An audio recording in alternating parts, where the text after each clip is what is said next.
Doctor Rajkumar ಅವರ 97ನೇ ಜನ್ಮದಿನದ ಸಂಭ್ರಮ. ಕಂಠೀರವ ಸ್ಟುಡಿಯೋದಲ್ಲಿ ಸಮಾಧಿಗೆ ವಿಶೇಷವಾಗಿ ಪೂಜೆಯನ್ನ ಸಲ್ಲಿಸಲಾಗ್ತಾ ಇದೆ. ಹೌದು, ಇವತ್ತು ಡಾಕ್ಟರ್ ರಾಜ್ ಹುಟ್ಟುಹಬ್ಬ. ಕಂಠೀರವ ಸ್ಟುಡಿಯೋದಲ್ಲಿ ಸಮಾಧಿಗೆ ವಿಶೇಷವಾದಂತಹ ಪೂಜೆಯನ್ನ ಸಲ್ಲಿಸಲಾಗ್ತಾ ಇದೆ. ಡಾಕ್ಟರ್ ರಾಜ್ಕುಮಾರ್ ಕುಟುಂಬಸ್ಥರು ಈ ಪೂಜಾ ಕೈಂಕರ್ಯಗಳಲ್ಲಿ ಭಾಗಿಯಾಗಿದ್ದಾರೆ.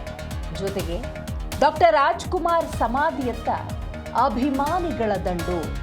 ಅಣ್ಣಾವರ ಸಮಾಧಿಗೆ ಶಾಸಕ ಗೋಪಾಲಯ್ಯ ಕೂಡ ಭೇಟಿ ಕೊಟ್ಟಿದ್ದಾರೆ. ಮಹಾಲಕ್ಷ್ಮಿ ಲೇಔಟ್ನಲ್ಲಿ 29 ಕಡೆ ಕಾರ್ಯಕ್ರಮವನ್ನು ನಿಯೋಜನೆ ಮಾಡಲಾಗಿದೆ. ಈ ಸಂದರ್ಭದಲ್ಲಿ ಗೋಪಾಲಯ್ಯ ಮಾಧ್ಯಮದೊಂದಿಗೆ ಮಾತಾಡಿದ್ದಾರೆ. ಡಾಕ್ಟರ್ ರಾಜ್ಕುಮಾರ್ ಅವರಿಗೆ ಭಾರತ ರತ್ನ ನೀಡಬೇಕು ಅನ್ನುವಂಥ ಅಭಿಪ್ರಾಯವನ್ನು ವ್ಯಕ್ತಪಡಿಸಿದ್ದಾರೆ. ಹೌದು, ಇವತ್ತು ಡಾಕ್ಟರ್ ರಾಜ್ಕುಮಾರ್ ಹುಟ್ಟುಹಬ್ಬ. ಅಪಾರ ಅಭಿಮಾನಿ ಬಳಗವನ್ನು ಹೊಂದಿರುವಂತಹ ನಾಯಕ ನಟ ಡಾಕ್ಟರ್ ರಾಜ್ಕುಮಾರ್ ಅವರು ತಮ್ಮ ಅಭಿಮಾನಿಗಳನ್ನು ದೇವರು ಅಂತ ಪರಿಗಣಿಸಿದರು. ತಮ್ಮ ಸಿನಿಮಾಗಳ ಮೂಲಕ ವಿಶೇಷವಾದಂತಹ ಜನಮಾನಸದಲ್ಲಿ ಅಚ್ಚಳಿಯದೆ ಉಳಿಯುವಂತಹ ಸಂದೇಶಗಳನ್ನು ಕೊಟ್ಟಂತಹ ಕೀರ್ತಿ ಡಾಕ್ಟರ್ ರಾಜ್ಕುಮಾರ್ ಅವರದ್ದು. ನೀವು ಅವರದ್ದು ಯಾವುದೇ ಸಿನಿಮಾ ತಗೊಂಡ್ರೂ ಕೂಡ ಅದರಲ್ಲಿ ಒಂದು ಸಂದೇಶ ಅನ್ನೋದಿರ್ತಾ ಇತ್ತು. ಇಂತಹ ಸಂದೇಶಗಳ ಮೂಲಕ ಜನಸಾಮಾನ್ಯರ ಮನಸ್ಸಿನಲ್ಲಿ ಅಚ್ಚಳಿಯದೆ ಉಳಿದಿರುವಂಥ ನಾಯಕ ನಟ ಡಾಕ್ಟರ್ ರಾಜ್ಕುಮಾರ್. ಇವತ್ತು ಡಾಕ್ಟರ್ ರಾಜ್ಕುಮಾರ್ ಹುಟ್ಟುಹಬ್ಬ. ಈ ಸಂದರ್ಭದಲ್ಲಿ ವಿಶೇಷವಾದಂತಹ ಪೂಜಾ ಕೈಂಕರ್ಯಗಳು ಡಾಕ್ಟರ್ ರಾಜ್ಕುಮಾರ್ ಕುಟುಂಬಸ್ಥರಿಂದ ನಡೀತಾ ಇದ್ದಾರೆ. ಮಗದೊಂದು ಕಡೆ ಅಭಿಮಾನಿಗಳು ಸಮಾಧಿಯತ್ತ ಧಾವಿಸ್ತಾ ಇದ್ದಾರೆ. ಈ ಸಂದರ್ಭದಲ್ಲಿ ಶಾಸಕ ಗೋಪಾಲಯ್ಯ ಕೂಡ ಭೇಟಿ ಕೊಟ್ಟಿದ್ರು. ತಮ್ಮ ಅಭಿಪ್ರಾಯವನ್ನು ಈ ಸಂದರ್ಭದಲ್ಲಿ ವ್ಯಕ್ತಪಡಿಸಿದ್ದಾರೆ. ಡಾಕ್ಟರ್ ರಾಜ್ಕುಮಾರ್ ಅವರಿಗೆ ಭಾರತ ರತ್ನ ನೀಡಬೇಕು ಅನ್ನುವಂತಹ ಅನಿಸಿಕೆ ವ್ಯಕ್ತಪಡಿಸಿದ್ದಾರೆ.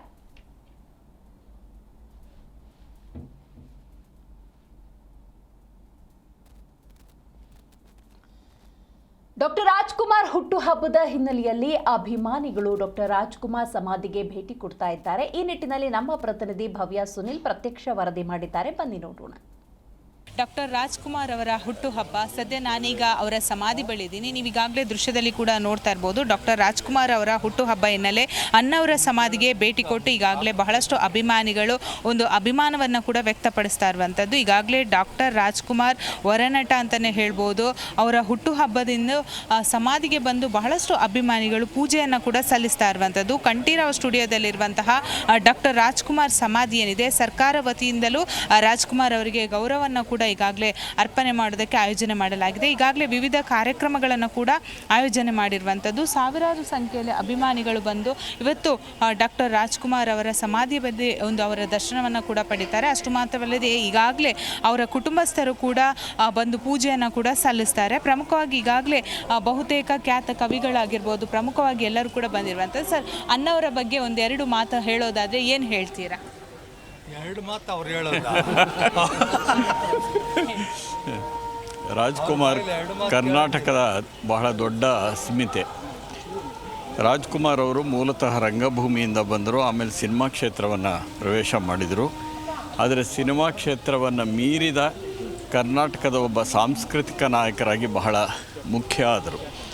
ರಾಜ್ಕುಮಾರ್ ಅವರ ಸಿನಿಮಾಗಳನ್ನು ನೋಡಿದರೆ ಅಣ್ಣ ತಮ್ಮ ಹೇಗಿರಬೇಕು, ಅಕ್ಕ ತಂಗಿ ಹೇಗಿರಬೇಕು, ತಾಯಿ ಮಕ್ಕಳೇ ಹೇಗಿರಬೇಕು, ಒಟ್ಟು ಕುಟುಂಬ ಇದೆಯಲ್ಲ ಹೇಗಿರಬೇಕು ಅನ್ನೋ ನೈತಿಕತೆಯನ್ನು ರಾಜ್ಕುಮಾರ್ ಅವರ ಸಿನಿಮಾಗಳು ಪ್ರತಿಪಾದಿಸ್ತಾ ಬಂದಿರೋದುಂಟು. ಬಹುಶಃ ರಾಜ್ಕುಮಾರ್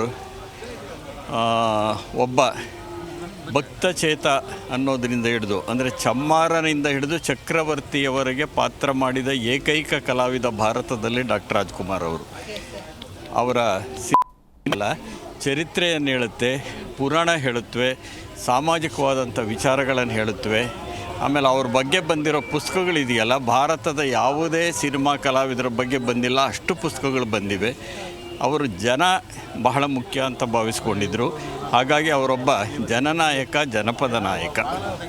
ನೋಡಿದ್ರಲ್ಲ, ಎರಡು ಮಾತುಗಳಲ್ಲೇ ಹೇಳೋದಕ್ಕೆ ಸಾಧ್ಯ ಇಲ್ಲ. ಯಾಕಂದರೆ ರಾಜ್ಕುಮಾರ್ ಬಗ್ಗೆ ಬಹಳಷ್ಟು ವಿಚಾರಗಳು ಕೂಡ ಈಗಾಗಲೇ ಇರುವಂಥದ್ದು. ಈಗಾಗಲೇ ಬಹಳಷ್ಟು ಮಂದಿ ಅಭಿಮಾನಿಗಳು ಕೂಡ ಬಂದಿದ್ದಾರೆ. ನೀವು ಈಗಾಗಲೇ ದೃಶ್ಯದಲ್ಲಿ ಕೂಡ ನೋಡ್ತಾ ಇರ್ಬೋದು. ಬ್ಯಾರಿಕೇಡ್ಗಳನ್ನು ಕೂಡ ಅಳವಡಿಕೆ ಮಾಡಿದ್ದಾರೆ. ಅಂದರೆ ಯಾವುದೇ ರೀತಿಯಾದ ತೊಂದರೆ ಆಗಬಾರ್ದು ಅಂತ ಈಗಾಗಲೇ ಡಾಕ್ಟರ್ ಡಾಕ್ಟರ್ ರಾಜ್ಕುಮಾರ್ ಬಗ್ಗೆ ಬಹಳಷ್ಟು ಕೂಡ ಅಭಿಮಾನವನ್ನು ಹೊಂದಿರುವಂತಹ ಅಭಿಮಾನಿಗಳು ಅಂದರೆ ರಸಿಕರ ರಾಜ ಆಗಿರ್ಬೋದು. ಡಾಕ್ಟರ್ ರಾಜ್ಕುಮಾರ್ ಅವರು ನಮಗೆ ಕೊಟ್ಟಂತಹ ಕೊಡುಗೆಗಳನ್ನು ಕೂಡ ಇಲ್ಲಿ ಬಹಳಷ್ಟು ವಿಶೇಷವಾಗಿ ವರ್ಣನೆ ಮಾಡ್ತಾ ಇರುವಂಥದ್ದು. ಈ ವರ್ಷ ಸರ್ಕಾರಿ ಕಾರ್ಯಕ್ರಮಗಳನ್ನು ಕೂಡ ಹಮ್ಮಿಕೊಂಡಿರುವಂಥದ್ದು. ಅಣ್ಣವರ ಸಮಾಧಿ ಅಂದರೆ ಅಮ್ಮವರ ಸಮಾಧಿ ಇದೆ, ಅಪ್ಪು ಸಮಾಧಿ ಕೂಡ ಇದೆ, ಅಂಬರೀಷ್ ಅವರ ಸಮಾಧಿ ಕೂಡ ಇದೆ. ಪ್ರತಿ ವಾರ ಸುಮಾರು 10,000 ಜನ ಭೇಟಿ ನೀಡೋ ಸ್ಥಳ ಇದಾಗಿದೆ. ಹಾಗಾಗಿ ಅಭಿವೃದ್ಧಿಪಡಿಸಬೇಕಾದಂತಹ ಕರ್ತವ್ಯ ಕೂಡ ಇರುವಂಥದ್ದಂತ ಈಗಾಗಲೇ ಮಹಾಲಕ್ಷ್ಮಿ ಲೇಔಟ್ನ MLA ಗೋಪಾಲಯ್ಯ ಅವರು ಕೂಡ ತಿಳಿಸಿರುವಂಥದ್ದು. ಸದ್ಯ ನೀವು ದೃಶ್ಯದಲ್ಲಿ ಕೂಡ ನೋಡ್ತಾ ಇರ್ಬೋದು ಯಾವ ರೀತಿ ಬಹಳಷ್ಟು ಅಲಂಕಾರವನ್ನು ಮಾಡಿ ಅವರ ಜನ್ಮದಿನವನ್ನು ಅವರಿಗೆ ಇಷ್ಟವಾದಂತಹ ತಿಂಡಿ ತಿನಿಸುಗಳನ್ನು ಮಾಡಿಟ್ಟು ಈಗಾಗಲೇ ವಿಶೇಷ ಪೂಜೆಯನ್ನು ಕೂಡ ಸಲ್ಲಿಸ್ತಾ ಇರುವಂಥದ್ದು. ಸ್ವೀಟ್ ಆಗಿರ್ಬೋದು, ಫ್ರೂಟ್ಸ್ ಆಗಿರ್ಬೋದು, ಚಾಕ್ಲೇಟ್ಸ್ ಆಗಿರ್ಬೋದು, ಹಾಗೆಯೇ ಅವರ ಇಷ್ಟದಂತಹ ಅಂದರೆ ರೈಸ್ ಐಟಮ್ಸ್ ಆಗಿರ್ಬೋದು, ಕೇಸರಿ ಬಾತ್ ಆಗಿರ್ಬೋದು, ಪ್ರತಿಯೊಂದನ್ನು ಕೂಡ ಇಟ್ಟು ಇಲ್ಲಿ ಪೂಜೆಯನ್ನು ಕೂಡ ಸಲ್ಲಿಸಿರುವಂಥದ್ದು. ಇವತ್ತು ಸಂಜೆವರೆಗೆ ಭಾಳಷ್ಟು ಜನ ಬಂದು ಇಲ್ಲಿ ತಮ್ಮ ಅಭಿಮಾನವನ್ನು ಕೂಡ ವ್ಯಕ್ತಪಡಿಸ್ತಾ ಇದ್ದಾರೆ. ಡಾಕ್ಟರ್ ರಾಜ್ಕುಮಾರ್ ಅಂದರೆ ಎಲ್ಲರಿಗೂ ಕೂಡ ಗೊತ್ತು, ಅವರ ಬಗ್ಗೆ ಅಭಿಯಾನ ಅಂದರೆ ಅವರು ಮಾಡಿರುವಂತಹ ನಟನೆ ಆಗಿರ್ಬೋದು, ಪ್ರತಿಯೊಂದನ್ನು ಕೂಡ ವರ್ಣನೆ ಮಾಡೋದಕ್ಕೆ ಸಾಧ್ಯ ಇಲ್ಲ. ಅವರ ರೀತಿ ಇನ್ನು ಮತ್ತೆ ಯಾರೂ ಕೂಡ ಹುಟ್ಟಿ ಬರೋದಕ್ಕೆ ಸಾಧ್ಯ ಇಲ್ಲ ಅನ್ನೋದು ಅಭಿಮಾನಿಗಳ ಮಾತಾಗಿದೆ. ಬೆಂಗಳೂರಿಂದ ಕ್ಯಾಮ್ರಾ ಪರ್ಸನ್ ಗುಡಿಗೇರಿ ಜೊತೆ ಭವ್ಯ ಸುನಿಲ್, ಜಿ ಕನ್ನಡ ನ್ಯೂಸ್.